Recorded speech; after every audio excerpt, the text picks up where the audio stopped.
The Haitian Economy, presented to you by Piers Gremion and Jack Fleischman.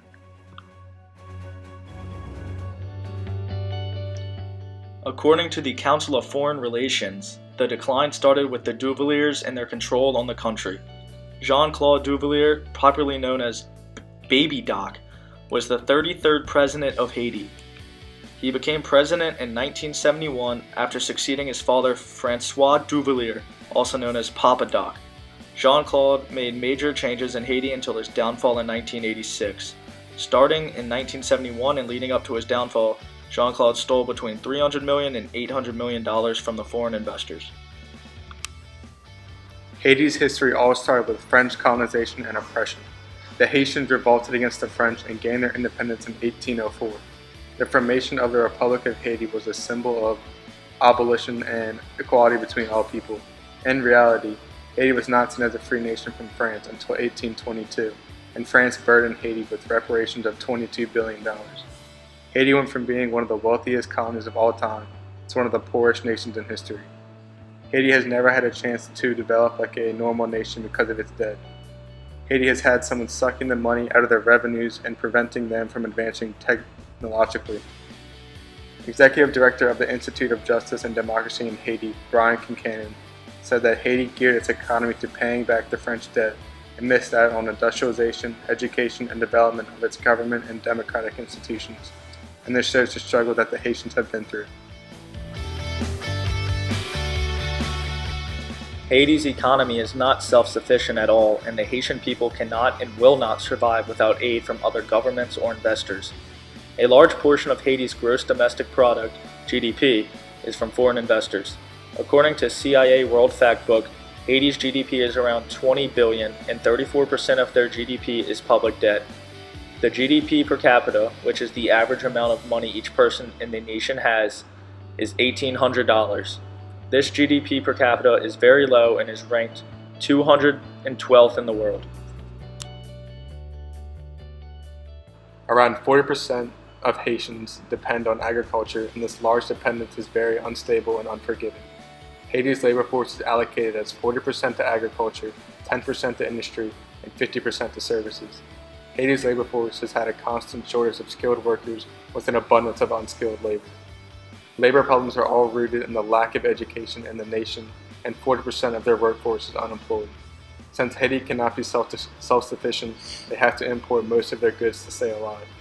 Haiti's main imports are food, fuel, manufactured goods, and tools. Since Haiti is importing way more than they can export, it causes a harmful trade deficit, which means more money is flowing out of the nation than flowing in.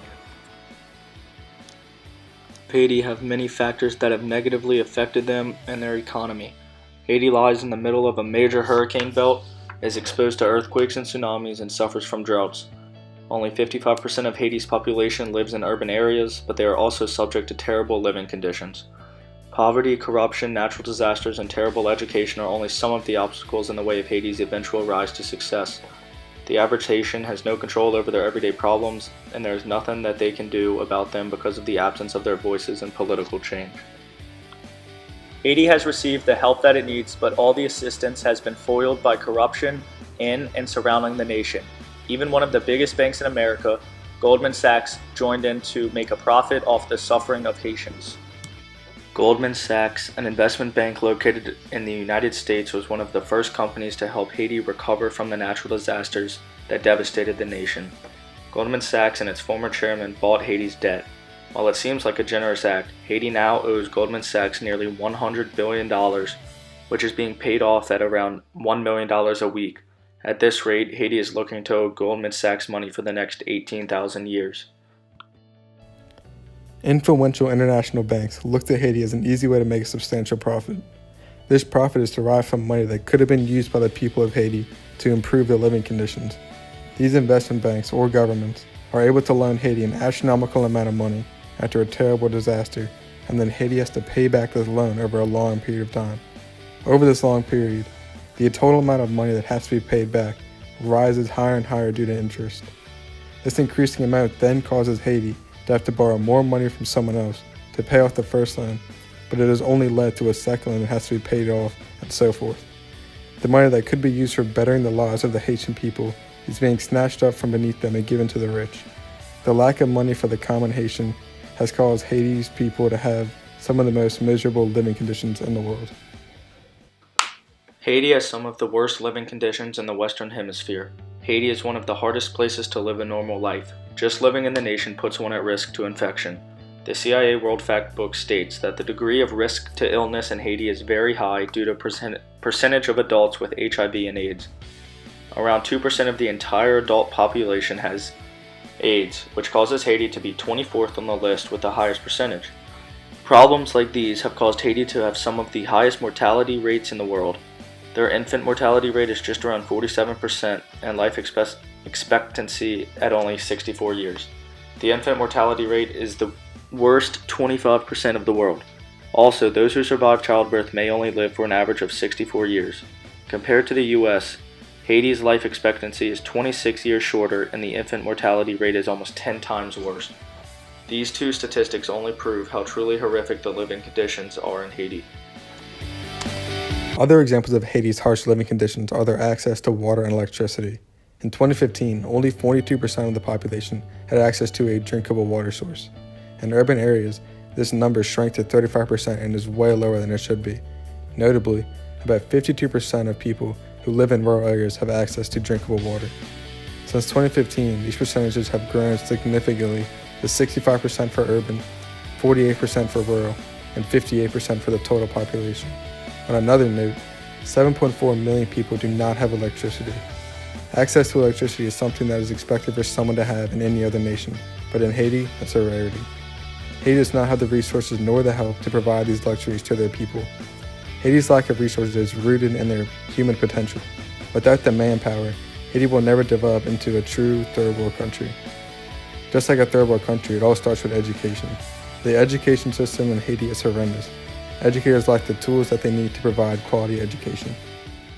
Dr. Francois, honorary consul at the Consulate of Haiti in New Orleans, explained to us in the interview we conducted that Haiti has a very serious problem when it comes to education, with the literacy rate being just under 60% and the lack of educational resources and teachers. Most children do not even get to go to secondary school or high school. Of course, once someone finishes school, they begin to work. Dr. Francois explains yet another issue in Haiti about how only 40% of able Haitians are employed. This very high unemployment results in a production rate that is very slow and almost worthless. Haiti cannot even provide for itself, and it must reach a level in which it can be self-sufficient. Only when Haiti becomes self-sufficient, though, its own doing will the people be able to produce enough excess to trade with other nations. Haiti has been pouring the remaining money that it has into exports that it desperately needs and results in money leaving the nation.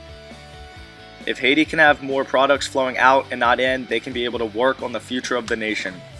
More people working and helping their nation, the more money that will be circulating in the economy.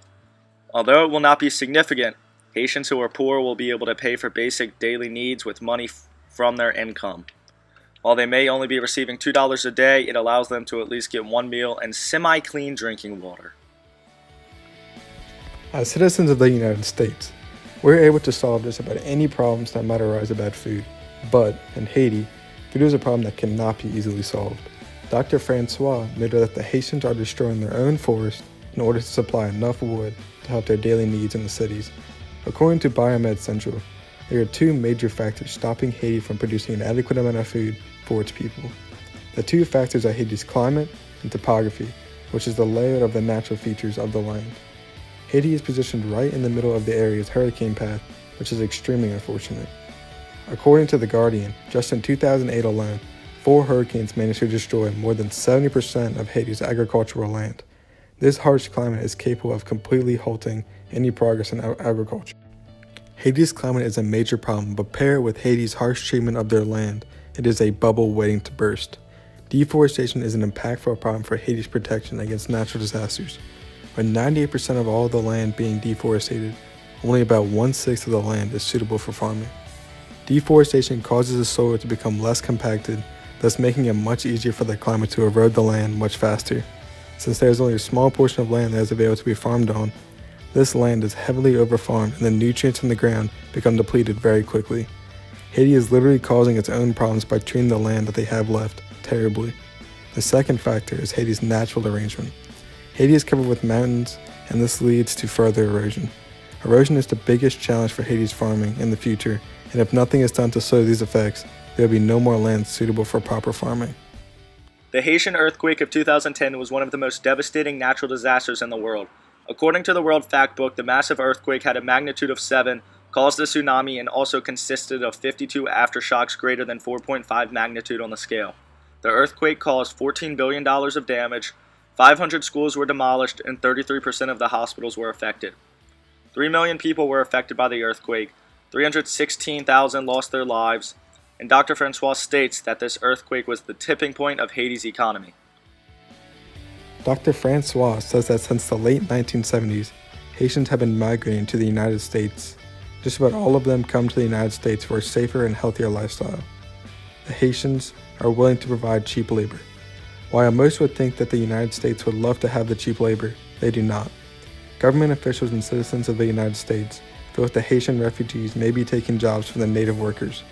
Cultural survival states that Haitian citizens have fled their country for a variety of reasons, both economical and political.